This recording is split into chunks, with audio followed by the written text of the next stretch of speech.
Double one. Yes sir. నేను పని మీద వెళ్తున్నాను. హెడ్ కానిస్టేబుల్ బ్రోతల హౌస్ మీద రైడింగ్కి వెళ్ళాడు. ఎంతమందిని తెస్తే అంతమందిని లాకప్లో పెట్టు. Okay sir.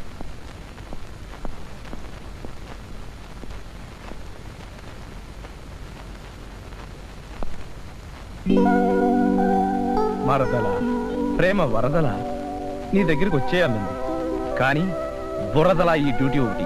అదేమిటమ్మా, కృష్ణయ్య తనకు అసలు పెళ్ళే కాదని చెప్పాడే. పెళ్ళయింది, నేనే ఆయన భార్య నేను చెప్తున్నాను కదా. అయితే ఏంటట, రా లోపలికి వెళ్ళమ్మా. మీ ఆయన లోపల ఉన్నాడు. ఎస్ఐ నన్ను ఒక చండాల పని మీద పంపించాడు. ఒక్కళ్ళు కూడా దొరకలేదు, వెతుక్కోవాలి.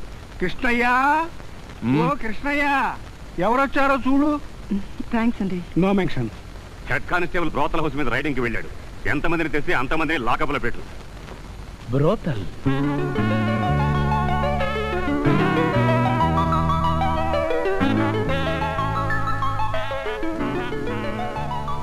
ఏమి స్టైల్, ఏమి స్టైలు. ఫ్యామిలీ టైప్ లో ఉంది కానీ బ్రోతలా లేదే.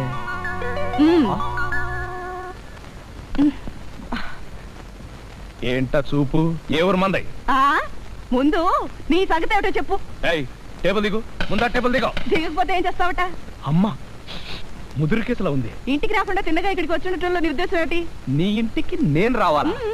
స్టేషన్ లో ఎవరో చూడలేదు కదా, అవసరమైతే నిన్నే ఇక్కడికి రప్పించుకోగలను. ఏమిటి దగ్గర రెచ్చిపోతున్నావు? మా పాదాస కబురు పెట్టాలి మళ్ళీ.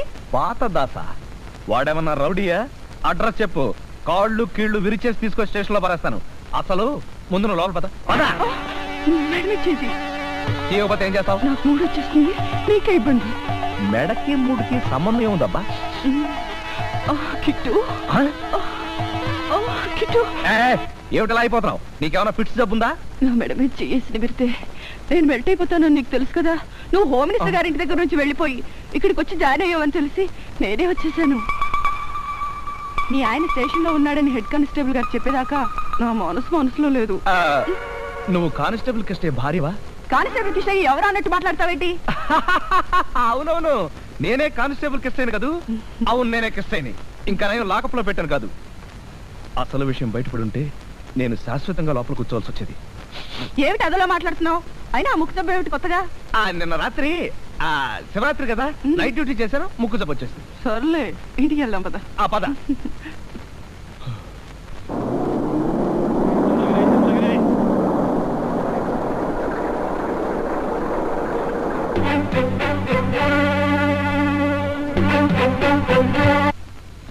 అది విషయం. నిజమా? నిజమా, ఖచ్చితంగా జరిగింది. రాష్ట్ర ప్రభుత్వ ఉద్యోగులు ఉపాధ్యాయుల సంయుక్త కార్యాచరణ సమితి ప్రభుత్వం మధ్య జరిగిన చర్చలు విఫలమయ్యాయి. అయితే ఇక్కడ కానిస్టేబుల్ కృష్ణయ్య గారు ఎక్కడండి?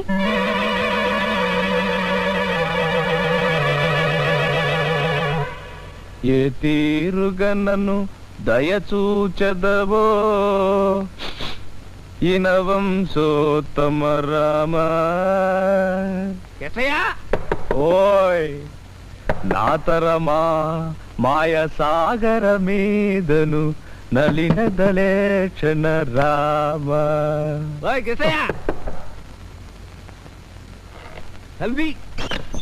వాట్ బాబాయ్? వాట్ బాబాయ్ కాదు, ఎవరిని తీసుకొచ్చానండి?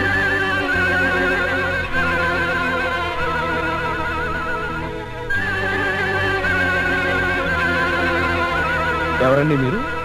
ఎవరండి మీరా? ఓయ్, ఆశకాల తర్వాత అడుగు గానీ అమ్మాయి ఎండను పడి వచ్చింది, లోపలికి తీసుకెళ్ళు. నేను వస్తానమ్మా. అవును, మీరు ఈ ఊరు వచ్చినట్టునే ఇల్లు దొరికిందరగా, ఇంతవరకు ఎందుకు ఉత్తరం రాయలేదు? అడుగుతుంది మిమ్మల్ని, ఎందుకు ఉత్తరం రాయలేదు? ఇంతకీ ఎవరండి మీరు? అంతవరకు వచ్చారన్నమాట. ఆహా, ఇది దిగబడిందన్నమాట. ఏ, నువ్వు దిగబడినప్పుడు నేను మాత్రం ఎందుకు దిగబడకూడదు? దాన్ని రమ్మని ఉత్తరం రాసారా? ఉత్తరాలైనా పత్రాలైనా నీకే రావు, ఎందుకంటే నువ్వు పెళ్లి పెళ్ళానివి, మొదటి పెళ్ళానివి కదా. అవునే, లక్క పెడతా. నువ్వు వెతకాలనుకున్న ఆ మాట నిజమేనే. నేను అసలు పెళ్ళాను కాబట్టి ఆయన నాకు ఉత్తరం రాయకపోయినా నేనే వెతుక్కుంటూ వచ్చాను. అంటే కిస్తయ్యకి ఇద్దరు పెళ్ళాలన్నమాట. ఇద్దరు వచ్చేసారు. ఇప్పుడు నా బతుకు మధ్యలో వాయింపే. ఎవరన్నా చూస్తే బాగుండదు. మరి ఆ పిల్లని నువ్వు తోలుకొచ్చావని అబద్ధాలు అంటావేటి? మరి నే కాకపోతే నువ్వు తీసుకొచ్చానంటావా? కాదు, కృష్ణయ్య బాబాయ్ తోలుకొచ్చాడు. నీకు మతిపోయింది. ఆ పిల్ల మన ఇంటి గురించి రోడ్డు మీద వాకపు చేస్తా ఉంటే నేను వెంట పెట్టి తీసుకొచ్చి ఇంట్లో దించి వచ్చా. మరి కృష్ణయ్య బాబు తోలుకొచ్చే పిల్ల ఎవరు? నాకంటే ముందొచ్చి ఆయనకి ఏం మందు పెట్టావే ఇలా మాట్లాడుతున్నారు? మందు పెట్టడం మాయలు చేయడం నీకే తెలియదే. రండి బాబాయ్ గారు, రండి. ఈ రణరంగం నుంచి నన్ను కాపాడండి. నేను తీసుకొచ్చింది ఈ అమ్మాయిని. హిస్టరీ తోలుకొచ్చింది ఆ పిల్లని. ఇద్దర్లో అసలు పెళ్ళాం ఎవరయ్యా? నేనేనండి ఆయన ధర్మపత్నిని. అంటే నువ్వు ధర్మపత్నివి, నేను ధర్మసత్రాన్నా? అవునే. మాట్లాడేమిటండి? అవునండి, ఆవిడేమో మీ ధర్మపత్ని గృహలక్ష్మి, నేనేమో సెకండ్ సెటప్ ని ఉంచుకున్నదాన్ని, టూ టౌన్ దాన్ని, చిన్నింటి వెళ్ళాలి. ఇప్పుడు ఈ ఇద్దరు పెళ్ళాలని ఏదో విధంగా మేనేజ్ చేయకపోతే నేను క్రిస్టియన్ కాదన్న విషయం బయటపడిపోతుంది. నా పెళ్ళయ్యేదాకా నేను ఈ అబద్ధాన్ని కంటిన్యూ చేయాలి.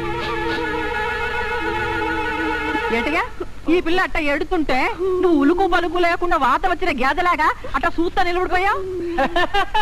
అది నాకు ఇద్దరు పిల్లలే పెరిగారు. మా ఇంట్లో దిగినప్పుడు నీకు అసలు పెళ్లి కాలేదని చెప్పావు. ఏమిటి పెళ్లి కాలేదని చెప్పారా? పెళ్లి కాలేదని చెప్పావా? ఎందుకు చెప్పారా? ఎందుకు చెప్పావాలా? నేనేమైపోయాను అనుకున్నాను? మర్చిపోయావు.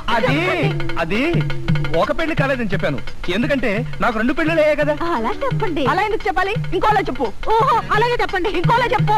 ఓహో అలాగే చెప్పండి. ఇంకోలా చెప్పు. కట్టుకున్నాక తప్పుతుందమ్మా. నువ్వు పైకెళ్ళు, నువ్వు లోపలికెళ్ళు.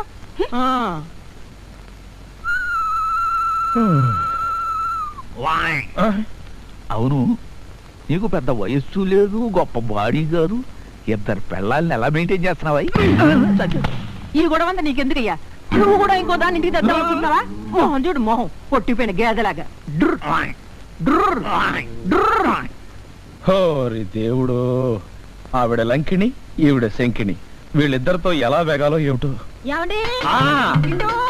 వస్తున్నా వస్తున్నా రామ్.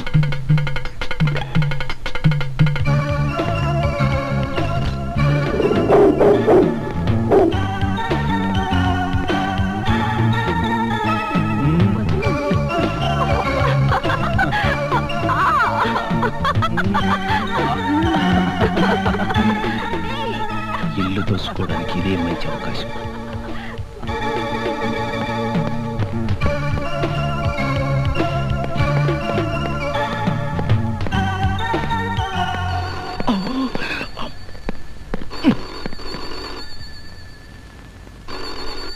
పాపం ఏదో అర్జెంట్ ఫోన్ కాల్లో ఉంది, చూద్దాం.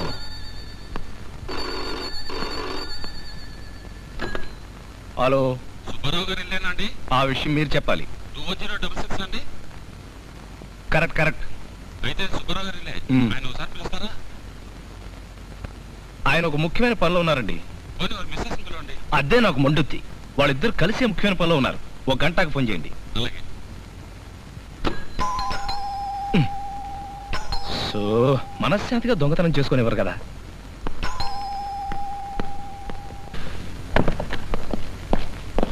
ఓ ఎవరయ్యా నువ్వు? తలుపు దిగానే మహారాజులో లోపలికి వెళ్ళిపోతావే. అసలు నువ్వెవరు? నేను దొంగనే, ఇంతకి నువ్వెవరని? ఈ ఇంటి ఓనర్ సుబ్బారావు అని. నిన్ను పోలీసులు పట్టిస్తాను. అలాగే పట్టింది. ఈ ఇంట్లో మీరు కాక ఇంకెవరుంటారండి? నేను మా ఆవిడ. ఓహో, ఆ పైన ఉన్నది మీ బెడ్రూమేగా? అవును, అది మా పర్సనల్ బెడ్రూమ్. ఓ అంటే ఆవిడ మీ ఆవిడే. ఇంతకీ మా ఆవిడ ఏం చేసావు? ఆ ఛాన్స్ నాకు లేదు. పైన మీ సోదరుడు ఎవరో ఉన్నాడు, ముందు ఆ సంగతి చూసుకో.